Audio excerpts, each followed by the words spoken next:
We are triggered because we have negative thoughts about the person or situation that triggered us, as well as negative beliefs about ourselves that led to those thoughts. Hi, I'm Dr. Jonette. I'm an ER doctor, clinical professor, researcher, and mom and grandma. Make sure you watch all the way to the end because I will be revealing a very important concept that will be covered in depth in part 5 of this series. This is part 4 in a series about triggers. In the first 3 parts, we, number 1, identified the thoughts underneath our triggers. Number 2, we begin to understand that the origin of those thoughts and beliefs. And number 3, we realized that often those thoughts as well as those beliefs no longer serve us. So we came to the conclusion that it may be time to change those thoughts that no longer serve us. In this video, that is exactly what we are going to discuss. So let's go back to the example of your child doing poorly on a test at school, and you are triggered. Now, once you calm down, you realize that underneath your triggers and your over-the-top reaction was the thought, I'm a failure as a parent.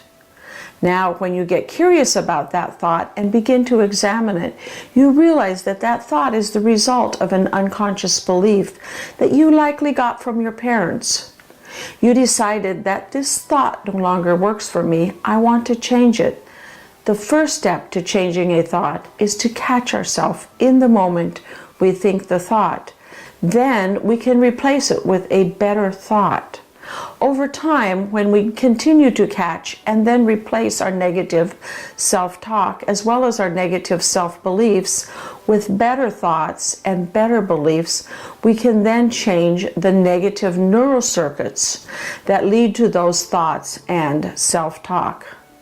Let's imagine that when you start down that path of self-blame, my kid's a failure, I'm a failure, this is useless, I might as well give up. Why do I keep trying to do this?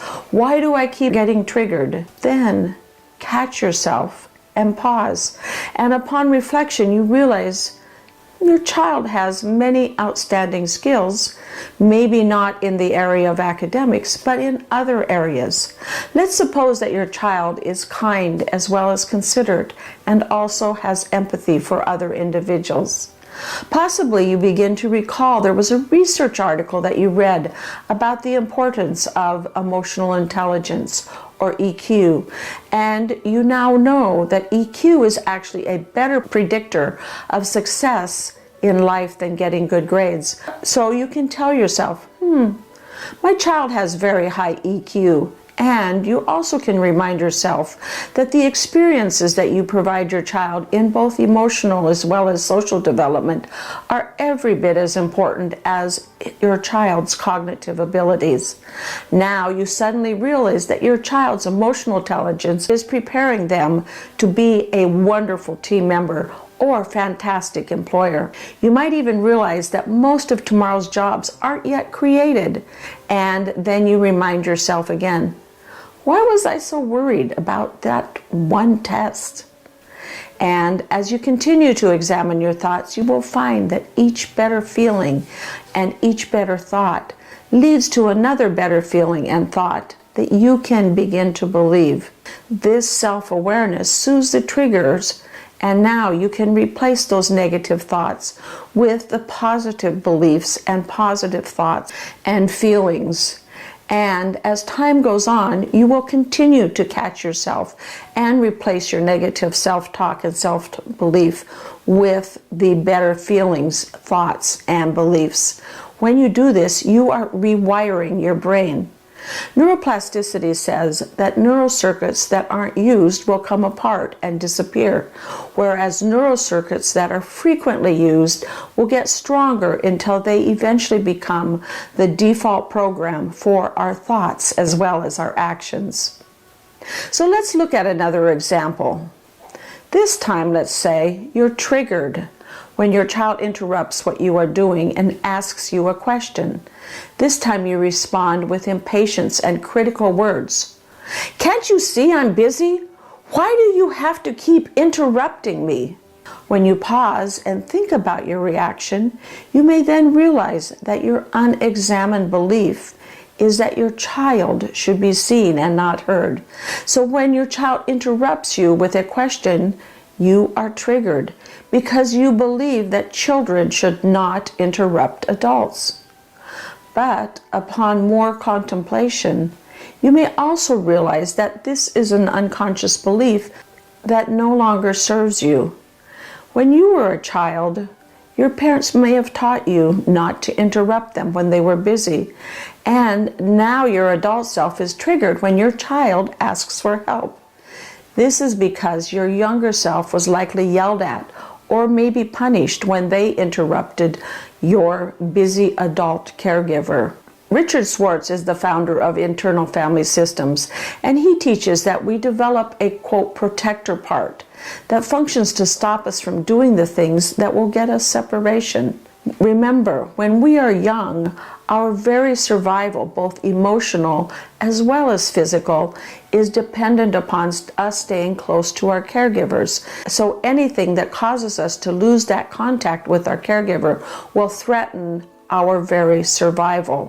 When we're punished or sent to our room or put in timeout, to our younger self, it feels like our survival is threatened. We then develop a neural circuit or a part to protect us. The protector part yells at us or speaks harshly to us in an effort to stop and shut down that behavior that threatens our attachment to our caregiver. It is this protector part of us that is the neural circuit that we built as a child, and it got activated every time our behaviors threatened our attachment to our caregiver. The result is that these neural circuits that we developed as a child to protect us have now become the default neural circuits or the superhighway for our triggers as an adult. Now we're grown up, but those default neural circuits that taught us not to interrupt our caregivers are still all present. Now, when our child interrupts us, that protector neural circuit gets activated, and instead of yelling at ourselves, we, without thinking, in a split second, are triggered and yell at our child.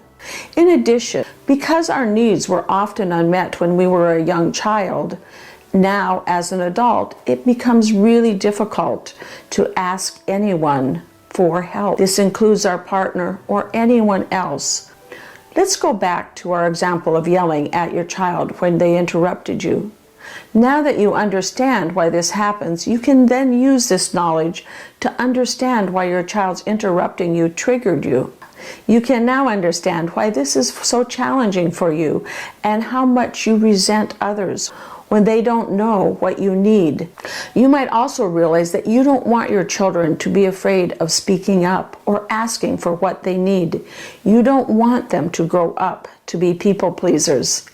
Once you're aware of and have examined those thoughts as well as those beliefs underneath your triggers, you can then change those thoughts by catching yourself in the moment and thinking more positive thoughts.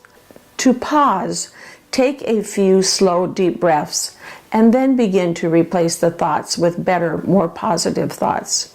And when you repeat this often, you begin to unwire the old neural pathways that triggered you and then begin to wire new neural pathways that work for you. If you found this content relevant and helpful, please subscribe as well as sign up for notifications so that you will be notified when I post future contents. When you sign up, it helps me with my analytics so I can continue to bring you more of this type of content. It also helps me reach a personal goal of mine to have 10,000 subscribers by the end of this year. For more information, please go to my website at drjonette.com. In the next video of this series, we will be discussing what you can do when the thoughts or beliefs underneath your triggers are actually accurate.